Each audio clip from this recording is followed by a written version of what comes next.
तो मैं आशा करता हूँ आप लोग सब ठीक होंगे। आज की वीडियो में हम सॉल्व करेंगे LeetCode problem number 485 maximum consecutive ones. ठीक है?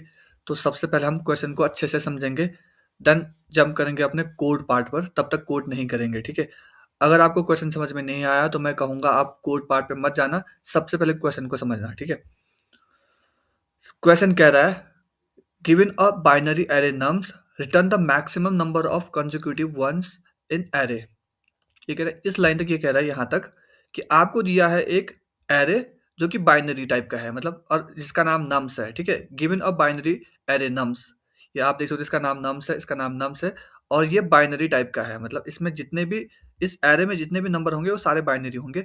और जैसा कि हमें पता है बाइनरी में सिर्फ 2 डिजिट होते हैं, 0 और 1, 0 1 0 1, जैसे हमारे डेसिमल में होते हैं 0 1 2 3 4 5 6 7 8 9, वैसे ही हमारे बाइनरी में सिर्फ 2 डिजिट होते हैं, ठीक है?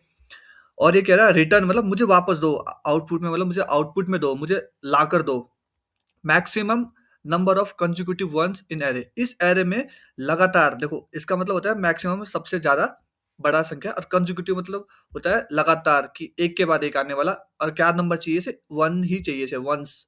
ये कह रहा है वंस इन एरे, मतलब एक चाहिए इसे। तो इस एरे में या इस एरे में या ऐसे बहुत सारे एरे जो बैकएंड में इसके लॉजिक में लगे होंगे, उन सब में ऐसा लॉजिक बनाओ कि तुम कि लगातार एक कितनी बार आ रहे हैं इस एरे में, उसकी संख्या को दो। एग्जाम्पल के लिए आप देख सकते हो यहाँ पे 1 आया, फिर 1 आया, तो हम देख सकते हैं 2 टाइम 1 आया, स्टोर करके रखो उसे कहीं। पर अब 0 आया है तो गिनती फिर से स्टार्ट करो। क्यों? क्योंकि कंसेक्यूटिव कह रहा है ना, लगातार आने वाले। लगातार, अब 0 है बीच में तो लगातार में तक आएगा नहीं ये। लगातार मतलब कि सिर्फ सेम नंबर हो, मैक्सिमम कंसेक्यूटिव मतलब एक के बाद हो और वो सिर्फ एक हो। तो जैसे अब 0 आया तो फिर 1 से हम फिर से काउंट स्टार्ट करेंगे, 1 से ही।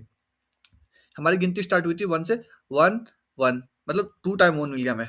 अब 0 आया तो हम अरे, अरे 2 0 आ गया, अच्छा इस पुराने वाली वैल्यू को कहीं स्टोर करो। अच्छा अरे भाई हमें 2 बार मिल गया है 1, 2 बार मिल गया, इसको कहीं स्टोर कर देते हैं। ताकि हमें ये देखना हो इस केस में, जैसे यहाँ पे देखो आपको 2 बार 1 मिल गया, आप इसे स्टोर नहीं करोगे कहीं। आप 0 आया, आप आगे बढ़े, आपको एक ही बार मिला। अगर आपने पिछली वैल्यू को स्टोर नहीं करा होगा इसको, तो जैसे आप 0 के बाद आपको 1 मिला होगा तो आप भूल जाओगे यार कि पिछले कहीं और पहले मिल चुके हैं हमें लगातार। वंस की संख्या जो है, नंबर बड़ी संख्या हमें पहले मिल चुकी है। यहाँ पे तो एक ही बार मिला है, लेकिन यहाँ पे तो 2 बार मिला है लगातार।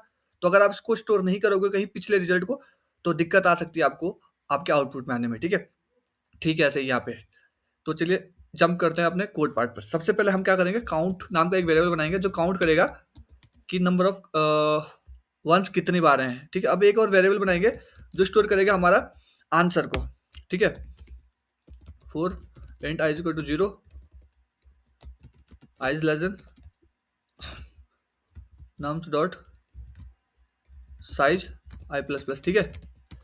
ये फोर लूप से हम आइटरेट कर रहे हैं, ध्यान से समझो। इस फोर लूप के हेल्प से तो सिर्फ इतना कर रहे हैं, हम इसके पास जा रहे हैं, इसके पास जा रहे हैं, इसके पास जा रहे हैं, इसके पास जा रहे हैं, इसके पास जा रहे हैं, इसके पास जा रहे हैं, और जाके क्या कर रहे हैं वो अंदर लिखेंगे हम इफ के हेल्प से। इससे पूछेंगे भाई तुम कौन हो, भाई तुम कौन हो, तुम 0 हो या 1 हो, क्योंकि ये तो यहाँ से डिक्लेयर हो गया था कि बाइनरी है, मतलब तो 2 ही नंबर होंगे, या तो 0 होगा या 1 होगा, ठीक है? ये तो इससे डिसाइड हो गया था बाइनरी सब सुनते ही।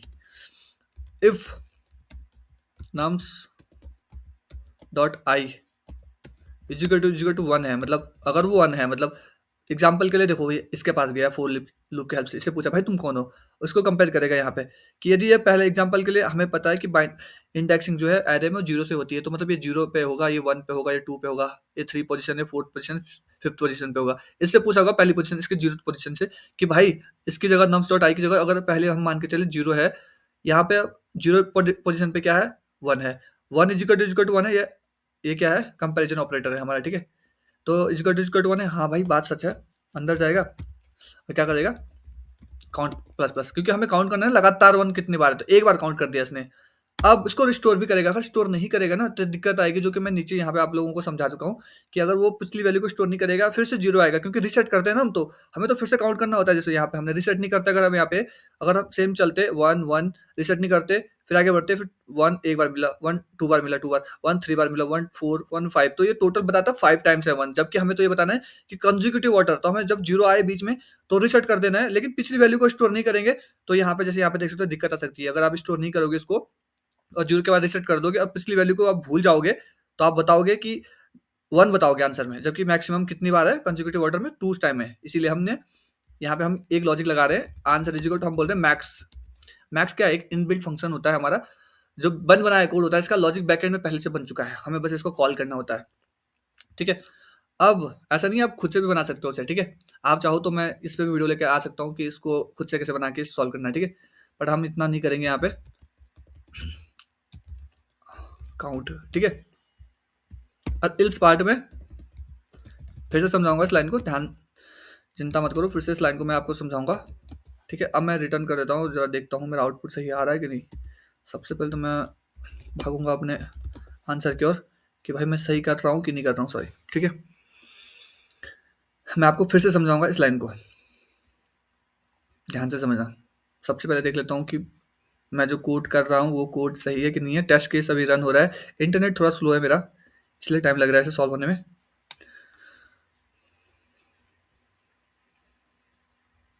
ठीक है, चलो तब तक मैं इसको भी समझा देता हूँ साइड बाई साइड।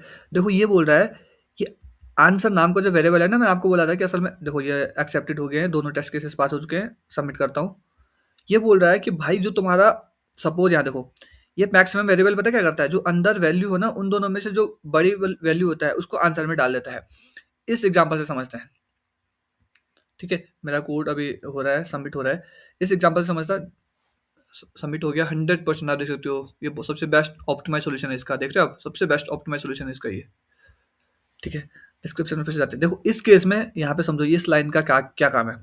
सोचो हम जीरो बेस्ड इंडेक्सिंग है ना, 0 1 2, सोचो हम यहाँ पे 2 पे हैं, इसने काउंट कर रहा कि नम डॉट 2 इजिकल टू 1 से, इसने बोला हाँ क्योंकि यहाँ पे भी क्या है 1 है और यहाँ पे भी क्या है 1 इजिकल टू 1 है, हाँ। तो एक अंदर जाएगा काउंट प्लस प्लस, काउंट ने 1 स्टोर कर दिया। लेकिन हमेशा मैंने बोला था ना मैक्स जो है इनबिल्ट फंक्शन ने क्या करता है, उस वैल्यू को उठा के आगे दे देगा कि इन दोनों में से जो बड़ी वैल्यू होगी वो आगे चली जाएगी, असाइन हो जाएगी आंसर में। अब 1 चला गया आंसर में, ठीक है। पर फिर से जाएगा ऊपर देखेगा, इसके बाद भी लगातार क्या 1 है ना, तो काउंट प्लस प्लस में काउंट की वैल्यू 2 होगी। अब ध्यान से समझो काउंट की वैल्यू क्या होगी, अब 2 हो गई है। काउंट अंदर ही है तो काउंट प्लस प्लस होके काउंट की वैल्यू 2 हुई होगी, इसने अपने पास ही रखी होगी, वंस भी रखी होगी, फिर सेकंड टाइम जब प्लस प्लस हुआ तो 2 रखी होगी। अब आंसर में तो 1 है, ध्यान समझ, इसमें 1 होगा लेकिन काउंट ने फिर से वैल्यू ओवरलैप कर दिया आंसर में। अब आंसर में क्या चला गया 2, ध्यान से समझो। अब यहाँ पे आंसर में क्या है, अब आंसर में 2 है, ठीक है। और नेक्स्ट टाइम जब ये जाएगा आगे जाएगा, अब 0 के पास जाएगा, ओहो अब रीसेट हो गया क्योंकि ये वाली वैल्यू तो होगी नहीं सच, nums dot I equal to 1 है नहीं। जब वो इसमें होगा, इसके पास नहीं कूदेगा तो ये सीधा एल्स में जाएगा। एल्स में जाएगा तो एल्स क्या करता है, काउंट की वैल्यू को रीसेट मार देता है। रीसेट क्यों मारना है, अगर रीसेट नहीं मारोगे भाई तो ये क्या पता क्या करेगा, 1 काउंट करा, 2 टाइम्स काउंट करा, ये रीसेट नहीं मारेगा तो इसको भी काउंट करेगा इसके साथ ही वंस कंटिन्यूअस में। जबकि हमें रीसेट मारना होता है कि नहीं 0 आ जाए तो फिर से काउंट करो, क्योंकि हमें कंटिन्यूअस ऑर्डर चाहिए, कंसेक्यूटिव ऑर्डर चाहिए, सॉरी कंटिन्यूअस कंसेक्यूटिव जो भी है ये ऑर्डर चाहिए, ठीक है। तो इस चक्कर से हमें रीसेट मारना होता है। तो ये रीसेट का लॉजिक है कि अगर 0 आ जाता है ना भाई तो रीसेट मार दो, पर पुरानी वैल्यू को स्टोर करके रखो। ये मैक्स वैल्यू की हेल्प से हो रहा है, और जो काउंट प्लस प्लस है वो वैल्यू बार बार आंसर को दे रहा है, और ये लॉक कर देता है इसको, समझो मैक्सिमम वैल्यू मिल गई, लॉक कर दिया इसने, बस ये है इसका काम। तो इस तरह से ये लॉजिक काम करता है। तो आई होप आपको ये वीडियो पसंद आई होगी। अगर आपको मेरे द्वारा समझाया गया एक्सप्लेनेशन समझ में आ रहा है या आपको अच्छा लग रहा है तो प्लीज़ कमेंट करो, मैं इसका और एक सॉल्यूशन ला सकता हूँ और भी वीडियोज़ ला सकता हूँ डीएसए पे। अगर आपको मेरी सीरीज़ पसंद आ रही है तो वीडियोज़ को लाइक करो और चैनल को सब्सक्राइब करो। Thank you.